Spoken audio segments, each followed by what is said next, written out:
말씀 보겠습니다. 시편 31편 4절에서 10절 말씀입니다. 같이 읽겠습니다. 그들이 나를 위하여 비밀이 친 그물에서 빼내소서. 주는 나의 산성이시니이다. 내가 나의 영을 주의 손에 부탁하나이다. 진리의 하나님 여호와여 나를 속량하셨나이다.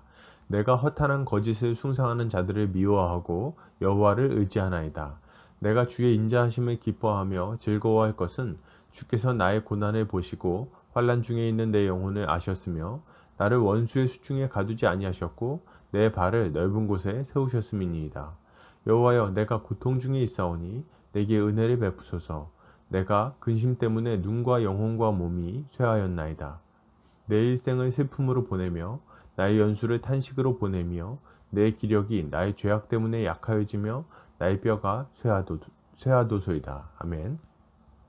시편 31편 4절에서 10절까지 죄악의 그물에서 건지시기를 구하는 기도라는 제목으로 말씀 보겠습니다. 이 땅을 살다 보면 구원의 기쁨과 즐거움을 잃어버리고 근심과 고통에 사로잡힐 때가 있습니다. 우리에게 이런 일이 찾아오는 이유는 뭘까요? 이럴 때 신자는 또 어떻게 해야 하겠습니까? 오늘 본문을 통해서 함께 살펴보겠습니다. 오늘 시편 기자는 이렇게 고백합니다. 그들이 나를 위하여 비밀이 친 그물에서 빼내소서. 주는 나의 산성이시니이다. 내가 나의 영을 주의 손에 부탁하나이다. 진리의 하나님 여호와여 나를 속량하셨나이다. 시편 기자는 자신의 적들이 자신을 잡으려고 비밀스럽게 그물을 쳤다고 말합니다. 그리고 하나님께서 자신을 그 그물에서 빼내주시기를 구하고 있죠. 그는 자신이 알지 못하는 사이에 그물에 깊숙이 들어가고 말았습니다. 그리고 거기서 빠져나오려고 애를 썼지만 좀처럼 빠져나올 수 없는 거죠. 그래서 그는 자신을 속량하신 하나님께서 자신을 건져주시기를 구하고 있는 것입니다. 여러분, 신자는 주께서 우리의 영혼을 원수에게서 건지시고 보호해 주시기를 간구해야 합니다. 악한 자 마귀는 할 수만 있다면 성도들의 영혼을 망하게 하려고 모든 노력을 다합니다. 마귀는 때로는 겉으로 드러나게 우리를 공격하고 핍박하지만 또 때로는 우리가 알지 못하는 사이에 우리를 넘어뜨리려고 은밀하게 공격하기도 합니다.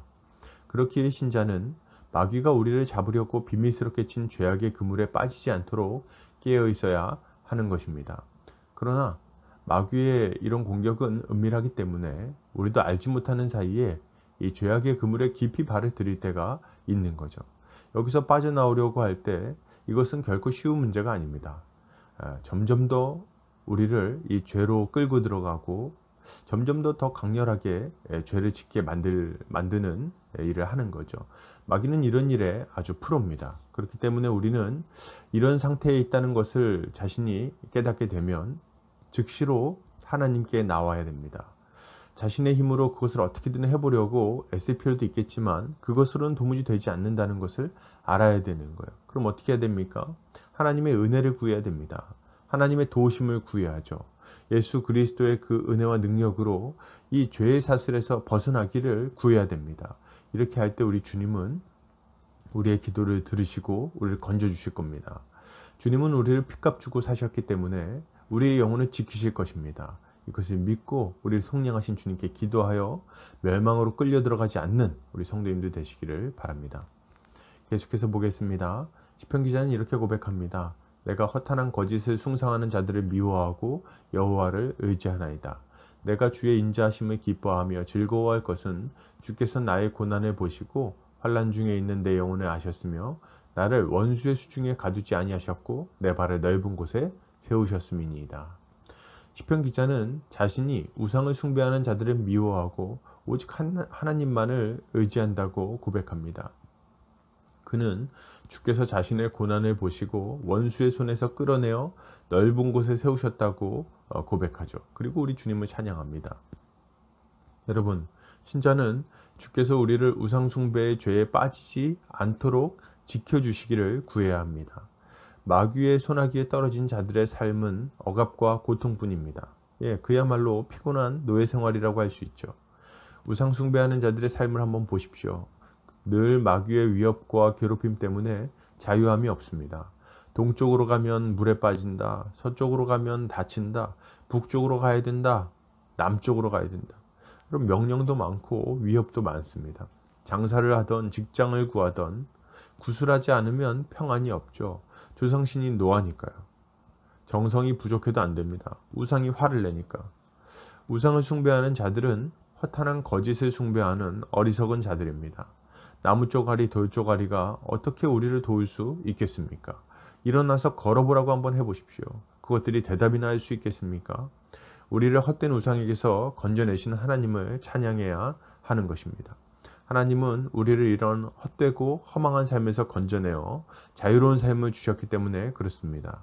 문제는 이렇게 건진 받았는데도 불구하고 어려움만 생기면 우상으로 돌아가 버리는 자들이 있습니다. 마귀의 위협과 유혹에 또다시 넘어가는 것은 우리의 영혼을 팔아넘기는 것과 다름이 아닙니다. 그렇기에 우리는 우리의 영혼을 훔치려고 하는 우상 숭배를 그칠 뿐 아니라 그것을 미워해야 하는 거죠. 이런 악한 죄에 빠지지 않도록 우리는 늘 우리 주님께 기도해야 합니다. 주님은 우리를 넓은 곳에 세우셔서 참된 자유와 만족을 다시금 허락해 주실 것입니다. 계속해서 보겠습니다. 시편 기자는 이렇게 고백합니다. 여호와여, 내가 고통 중에 있사오니 내게 은혜를 베푸소서. 내가 근심 때문에 눈과 영혼과 몸이 쇠하였나이다. 내 일생을 슬픔으로 보내며 나의 연수를 탄식으로 보내며 내 기력이 나의 죄악 때문에 약하여지며 나의 뼈가 쇠하도소이다. 시편 기자는 지금 자신이 고통 가운데 있다고 하소연합니다.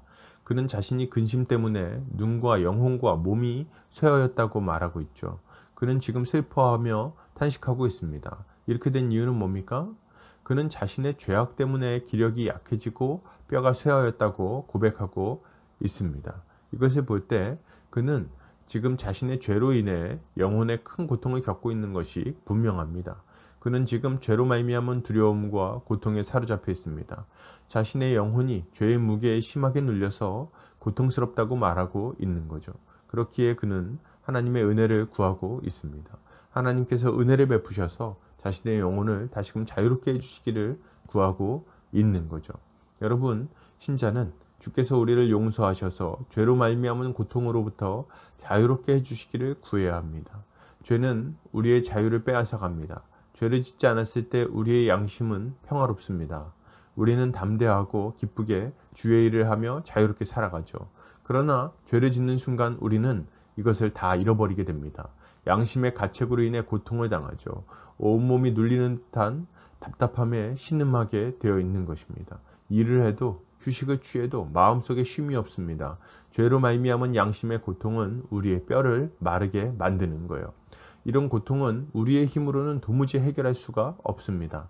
우리의 힘으로 죄의 책임을 해결할 수 없기 때문에 그렇습니다. 그렇기에 우리는 하나님의 은혜를 구해야 하는 거죠. 예수 그리스도의 십자가를 붙들어야 됩니다. 우리를 위해서 대신 죄의 형벌을 받으신 하나님의 아들을 의지해야 된다는 거예요. 십자가에는 능력이 있습니다. 오직 십자가만이 우리를 죄의 저주로부터 해방시킬 뿐 아니라 우리의 양심을 다시금 자유롭게 평안하게 만들어 줄 것입니다. 결론을 드립니다. 신자는 하나님께서 우리를 죄악의 그물에서 건지시기를 구해야 됩니다. 고통이 있다고 헛된 우상을 숭배하지 않아야죠. 은혜를 구해야 됩니다.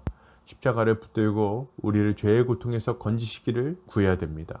이렇게 할 때 주님은 우리에게 다시금 평강을 허락하여 주실 것입니다. 오늘 하루 우리 주님을 의지하여 승리하는 성도님들 되시기를 주님의 이름으로 축복합니다.